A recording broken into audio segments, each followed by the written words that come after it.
As die Kaapse dokter nie die kruit uit die pan uitgeblaas het nie, of as die koeltjie nie doodgegaan het nie, of as die sintgat nie verstop was nie, of as dit nie gereën het nie, dan het dit dikwels gebeur dat die arme musketier 'n oorle musketier geword het.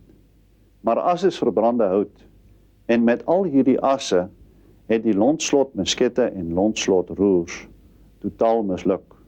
Die Hottentotte het gou uitgevind dat wanneer hulle die koloniste wou aanval, al wat hulle moet doen was om net te wag tot daar reënweer in die lug was, sodat die volksplanters dan nie die geweer teen hulle kon gebruik nie.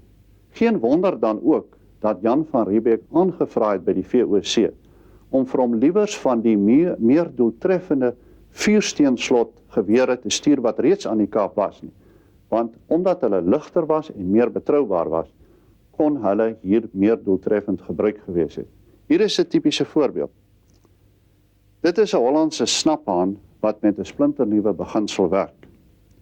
Hier word daar gebruik gemaak van slagstaal en dan 'n vuurklip of 'n vuursteen, soos hy algemeen bekend was, wat teen die slagstaal gekap het, 'n vonk gemaak het, die kruit wat hier in die pan was aan die brand gesteek het, wat dan deur die sintgat gebrand het en die koels in die regte rigting gestuur het. Die groot voordeel was dat die persoon wat hierdie wapen gebruik het, benewens die feit dat hy soveel ligter was en dis makliker hanteer het, dat dit nie vir hom al ewig nodig was om 'n stuk gloeiende lont in sy een hand te dra, wat hy dan moes gebruik het om die lont daarin te steek, 'n ding wat kan doodgaan.